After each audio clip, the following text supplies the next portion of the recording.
Hello friends, welcome to crazy G K trick. तो आइए daily current affairs की series को आगे बढ़ाते हैं और आज के इस वीडियो में हम 24 मई के सभी इंपॉर्टेंट करंट अफेयर्स को यहाँ पर डिस्कस कर लेते हैं। वीडियो को एंड तक देखिएगा क्योंकि लास्ट में आपके लिए क्वेश्चन ऑफ द डे होने वाला है जिसका आंसर आपको कमेंट बॉक्स में देना है। आइए सबसे पहले हम डेली करंट अफेयर्स को डिस्कस कर लेते हैं। वीडियो की अगर आपको PDF डाउनलोड करना है तो आपको क्रेजी जी के ट्रिक के एप्लीकेशन पर या फिर क्रेजी जी के ट्रिक के टेलीग्राम चैनल पर फ्री ऑफ कॉस्ट इसकी PDF अवेलेबल है। वहां पर जाकर आप इसे इजीली डाउनलोड कर सकते हैं। आइए 24 मई के करंट अफेयर का सबसे पहला क्वेश्चन देख लेते हैं। क्वाड शिखर सम्मेलन 2024 की मेजबानी कौन सा देश करेगा? तो देखिए, क्वाड शिखर सम्मेलन 2024 की मेजबानी हाल ही में भारत को सौंपी गई है। आप सभी जानते हैं कि भारत के प्रधानमंत्री नरेंद्र मोदी G7 समिट में शामिल होने हाल ही में जापान के हिरोशिमा गए थे।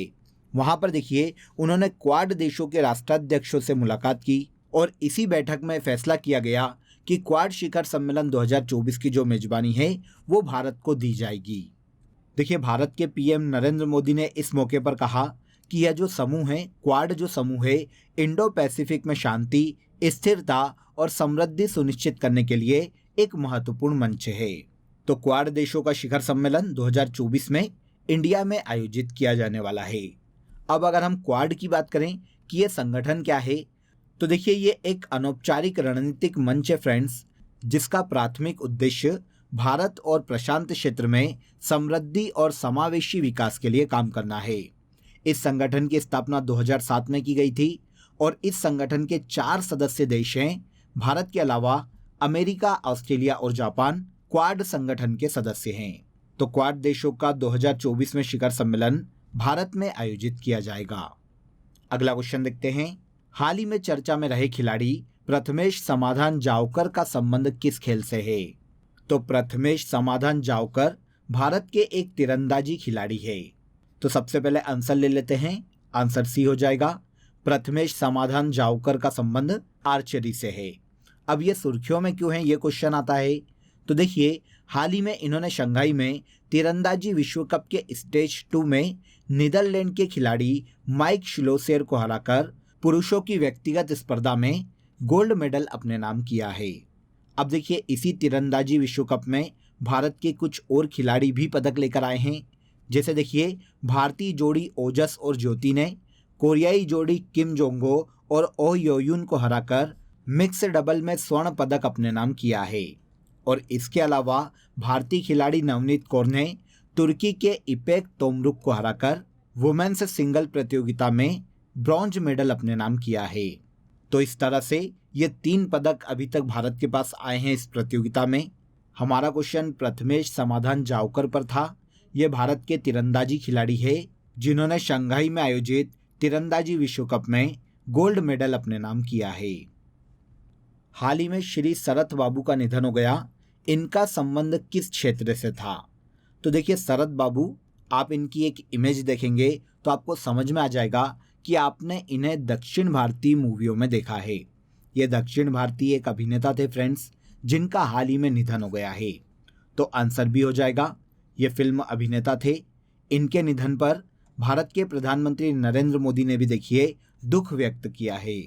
इन्होंने दक्षिण भारत में तमिल और तेलुगु सिनेमा में काम किया है, जिनका हाल ही में निधन हो गया है।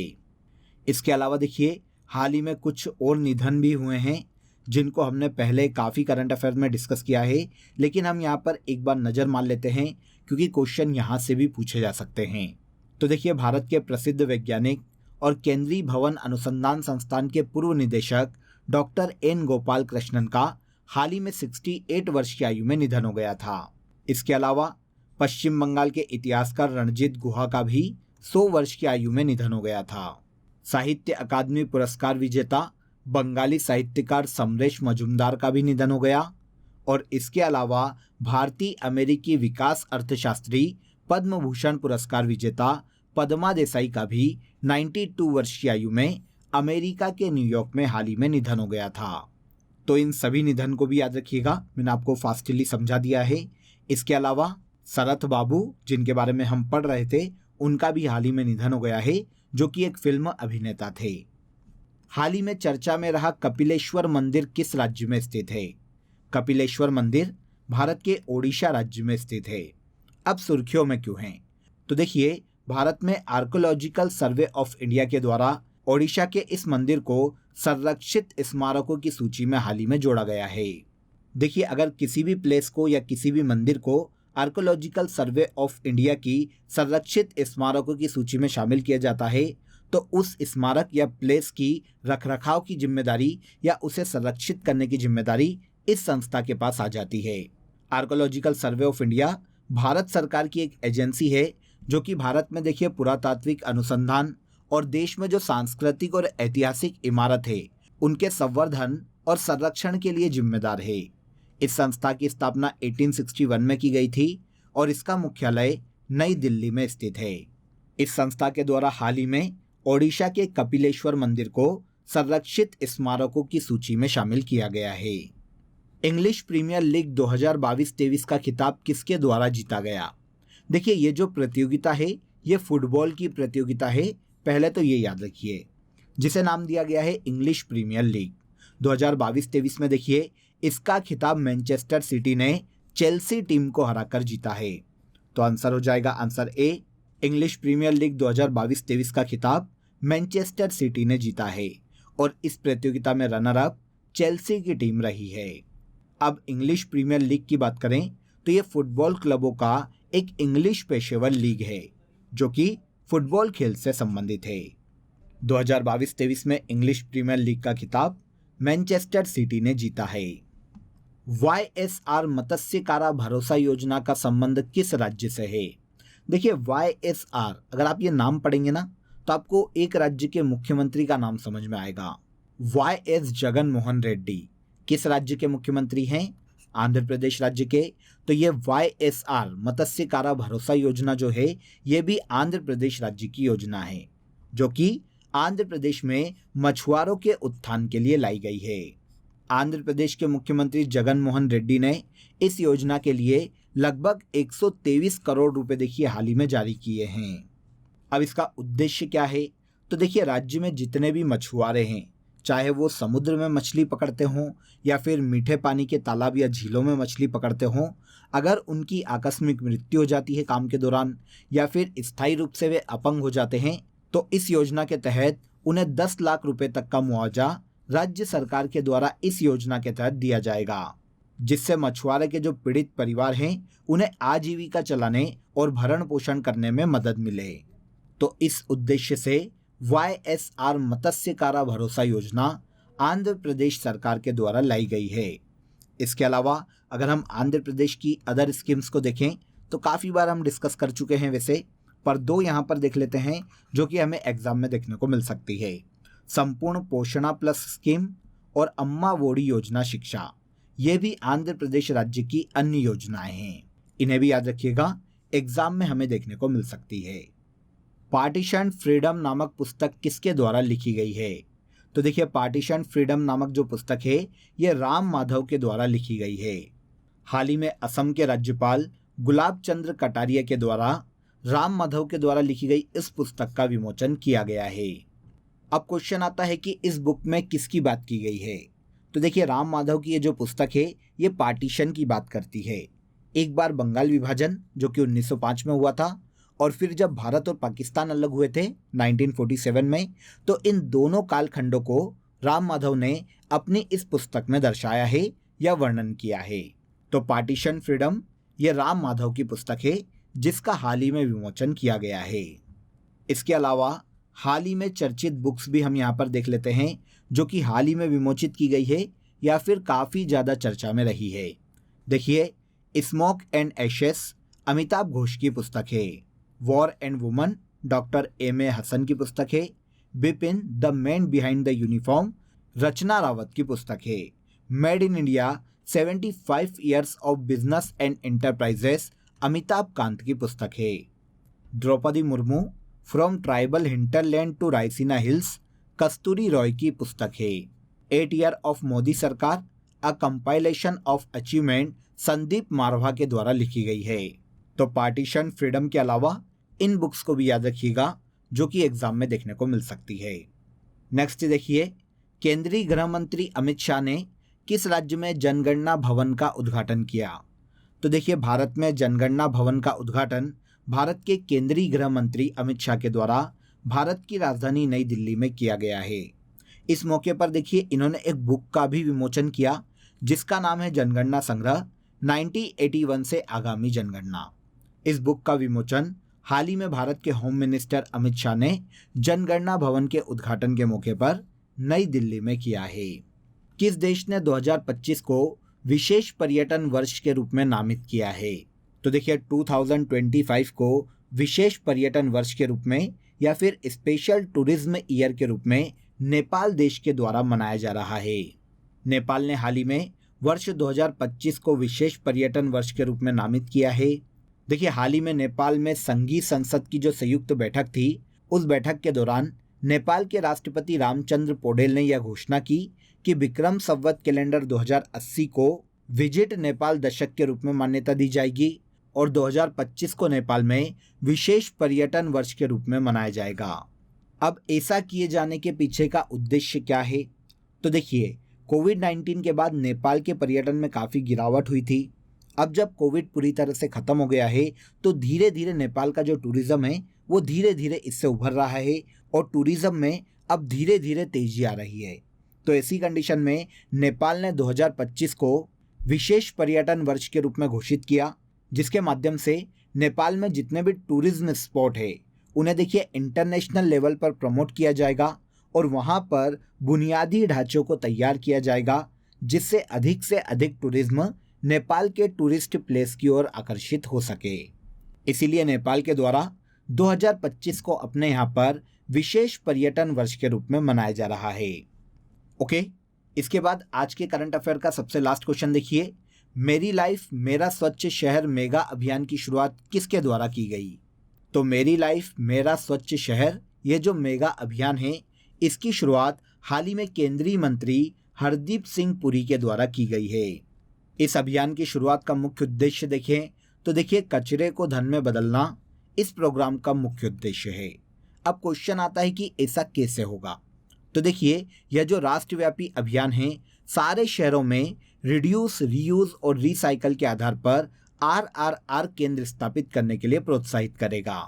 मतलब जितना भी कचरा होता है, जितना भी वेस्टेज है, चाहे वो प्लास्टिक का हो, उसे रिड्यूस किया जाएगा, रीयूज किया जाएगा और रिसाइकल किया जाएगा। इसके लिए अलग अलग शहरों में केंद्र स्थापित किए जाएंगे। ये इस योजना का मुख्य उद्देश्य है। यह जो अभियान है अपशिष्ट प्रबंधन की कमी, पुनः उपयोग और पुनः चक्रण की जो अवधारणा है उसे बढ़ावा देने का काम करेगा। तो मेरी लाइफ मेरा स्वच्छ शहर, ये जो मेगा अभियान है, इसकी शुरुआत केंद्रीय मंत्री हरदीप सिंह पुरी के द्वारा की गई है। ओके, तो यहाँ पर देखिए, हमने डेली करंट अफेयर में 24 मई के सभी इंपॉर्टेंट करंट अफेयर को डिस्कस किया। अब आ जाइए फैक्ट शीट में। आज हम यूनेस्को साइट देखेंगे जो कि इंडिया में इम्पॉर्टेंट है और पूछी जा सकती है। वैसे देखिए, अगर हम भारत की बात करें तो भारत में वर्तमान में 40 विश्व यूनेस्को साइट्स हैं, जिनमें से 32 सांस्कृतिक है, 7 प्राकृतिक है और 1 मिश्रित साइट है। लेकिन देखिए, हम यहाँ पर टोटल 40 साइट्स को डिस्कस नहीं करेंगे। शुरुआत की 4 साइट जो कि एक साथ घोषित की गई थी और उसके बाद लास्ट की 6 साइट जो घोषित की गई है, हम उनको यहाँ पर समझेंगे। तो देखिए, सबसे पहली बार 1983 में यूनेस्को विश्व धरोहर की सूची में भारत की 4 साइट्स को शामिल किया गया था। कौन कौन सी थी? आगरा का किला, ताजमहल, अजंता की गुफाएं और एलोरा की गुफाएं। इनमें से अजंता की गुफाएं और एलोरा की गुफाएं महाराष्ट्र में हैं। आगरा का किला और ताजमहल उत्तर प्रदेश राज्य में स्थित है। इन चारों को ही एक साथ 1983 में यूनेस्को विश्व धरोहर स्थल में शामिल किया गया था। अब देखिए, ये शुरुआत की 4 यूनेस्को साइट हो गई भारत की। अब मैं आपको लास्ट की 6 और बता देता हूँ। 2016 में देखिए, ली कार्बुजिए के वास्तुशिल्प को यूनेस्को विश्व धरोहर की श्रेणी में शामिल किया गया था, जो कि भारत के चंडीगढ़ में स्थित है। कंचनजंगा नेशनल पार्क जो कि सिक्किम में है, इसे भी 2016 में यूनेस्को विश्व धरोहर का दर्जा दिया गया था। अहमदाबाद जो कि एक ऐतिहासिक शहर है, भारत के गुजरात राज्य में स्थित है, इसे 2017 में यूनेस्को विश्व धरोहर घोषित किया गया था। इसके बाद मुंबई में स्थित विक्टोरियन और आर्ट डेको एनसेप को 2018 में यूनेस्को का दर्जा दिया गया था। यह महाराष्ट्र राज्य में स्थित है। राजस्थान के शहर जयपुर को 2019 में, तेलंगाना के रामप्पा मंदिर को 2021 में और गुजरात की सिंधु घाटी साइट धोलावीरा को 2021 में यूनेस्को विश्व धरोहर में शामिल किया गया था। तो इस तरह से 40 साइट भारत में ऐसी है जिन्हें यूनेस्को विश्व धरोहर का दर्जा दिया जा चुका है। क्लियर? तो यहाँ पर देखिए यूनेस्को साइट्स हमने समझ ली। 40 साइट में से इम्पोर्टेंट 10 मैं आपको बता चुका हूँ। अब आ जाइए हम लास्ट डे मतलब 23 मई के सभी करंट अफेयर्स जो हमने डिस्कस किए थे उनको एक बार यहाँ पर रिवाइज कर लेते हैं। तो सबसे पहला करंट अफेयर देखिए लास्ट डे का, टेनिस टूर्नामेंट इटालियन ओपन का खिताब किसने जीता? तो टेनिस टूर्नामेंट इटालियन ओपन का खिताब डेनियल मेदवेदेव ने जीता है। 75/25 पहल किस मंत्रालय से संबंधित है? तो 75/25 पहल ये स्वास्थ्य मंत्रालय से संबंधित है। इंटरनेशनल बायोडायवर्सिटी डे कब मनाया जाता है? तो ये डे हर साल 22 मई को मनाया जाता है। साहस पहल का संबंध किस राज्य से है? तो साहस पहल भारत के तेलंगाना राज्य की पहल है। हाल ही में पीएम नरेंद्र मोदी को किस देश ने अपने सर्वोच्च पुरस्कार companion of the order of लोगोहू से सम्मानित किया है? तो companion of the order of लोगोहू Papua New Guinea का सर्वोच्च सम्मान है जो कि हाल ही में भारत के पीएम नरेंद्र मोदी को दिया गया है। Golden Grand Prix 2023 athletics meet में भारतीय एथलीट शैली सिंह ने कांस्य पदक अपने नाम किया है। स्वदेशी रूप से निर्मित सस्टेनेबल एविएशन फ्यूल मिश्रण का उपयोग करने वाली भारत की पहली एयरलाइंस एयर एशिया बन गई है। The Tiruchirappalli international airport project का संबंध किस राज्य से है?